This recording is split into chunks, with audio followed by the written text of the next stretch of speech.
From the NewsChannel 5 network, this is Inside Politics.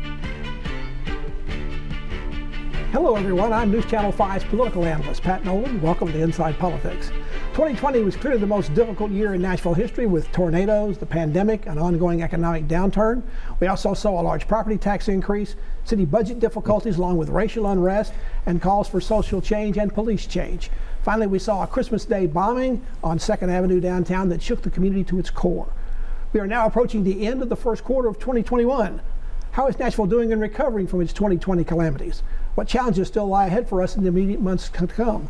To discuss those questions and other topics, our guest today on Inside Politics is Nashville Mayor John Cooper. Mayor Cooper, thank you so much. I always appreciate you coming on the program. Well, it's an honor to be here. It's an honor to be back, socially distanced, but in person, and I think it's says Nashville's back. We're getting on the downside of this COVID business, and we have a great future ahead. Well, people are not, their eyes are not deceiving them. You are in the studio. You're the first guest I've had in the studio in over a year. We are socially distanced. You were here once before with Vicki Yates when I was under the weather that day. She was very gracious to fill in, and thank you again for coming back. Another rough round of weather this week. It may be more on the way. It doesn't seem like we can catch a break from Mother Nature, although fortunately there doesn't appear to be anybody seriously injured or killed. Well, I'm grateful this morning.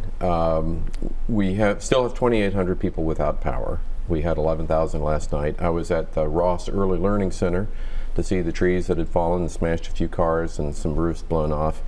It just makes me grateful that it's so spooky, so close to where the tornado touched down. You would have another clearly significant storm event, but that it was not worse and that we're not reliving last year. So we're grateful. But again, to those 2,800 people without power, I know NES is really focused on getting you hooked back up. Spring is always the season for new life, new beginnings. You think perhaps we're beginning to turn the corner here in Nashville on the COVID-19? We are. Not only are we turning the corner today, I want to say it's a great day. We're at 25% vaccination. We lead the southeast cities in the amount of vaccination. We're going to have a goal to get to 30% by April the 4th and then to 50% by May the 1st. We're going to be the best in the country in vaccination. I'm grateful to our state sourcing us more vaccine so that we can do outstanding numbers here in Nashville. And as that happens, we're going to continue to see more relaxation of some of the restrictions that are on there. You are, based 30 and 40%? On the percent of the population that is vaccinated. That's why I think getting to 50% by May 1 is a signal to businesses about a restart and a rebound. About 7 days after getting to 30%, we're going to see another relaxation in rules. Now, we're going to ask people to keep wearing masks for a while, but you're not going to have any material economic restrictions on the economy. You're not broadening it out until I think early April to let any adult above age 16 to be able to get a shot. And some counties are starting earlier than that. Do they have more vaccine than do? What's the difference? Well, I think it's a practical matter. Go to our website, book your appointment. I think the practical matter is everybody can get a shot at this point. Just go ahead and book it, particularly during the month of April, where you will have an open door.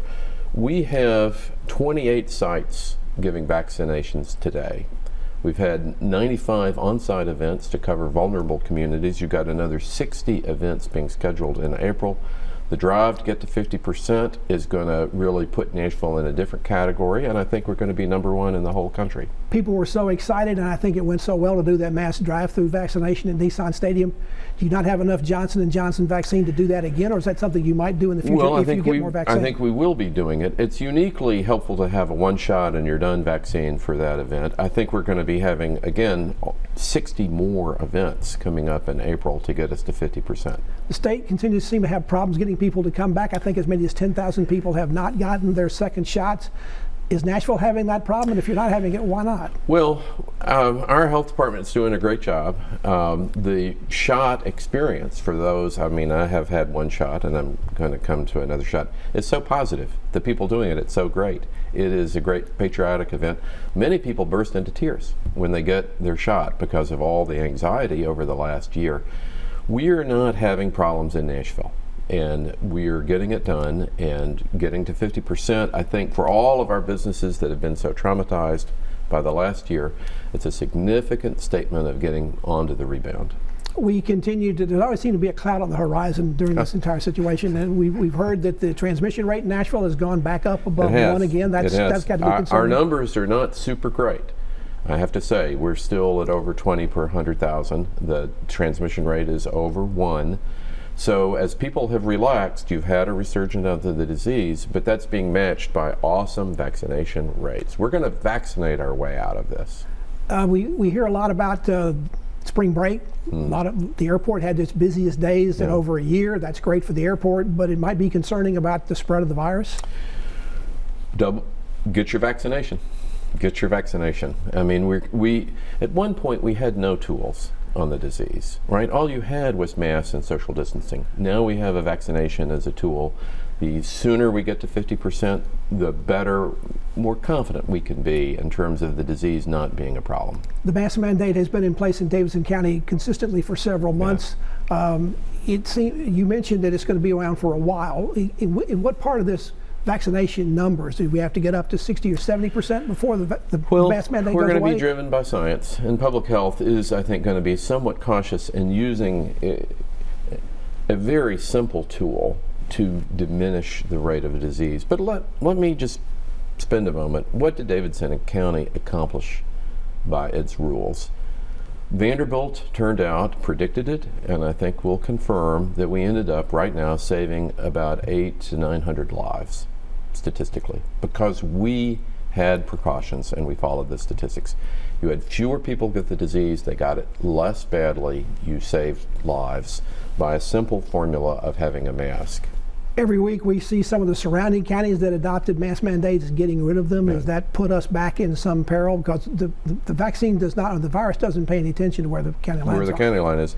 Well, I think the national scientific advice is be cautious about going to no restrictions whatsoever. That you still have carriers, and as you say, the T rate, the transmission rate, is still above 1, and that's not a good finding. It had been down to 0.75 for a while, but as people have relaxed, the disease will be with us for a surprisingly long period of time. It may continue to be out in more rural counties than it is in Nashville, but the city is not going to go to 0 anytime soon.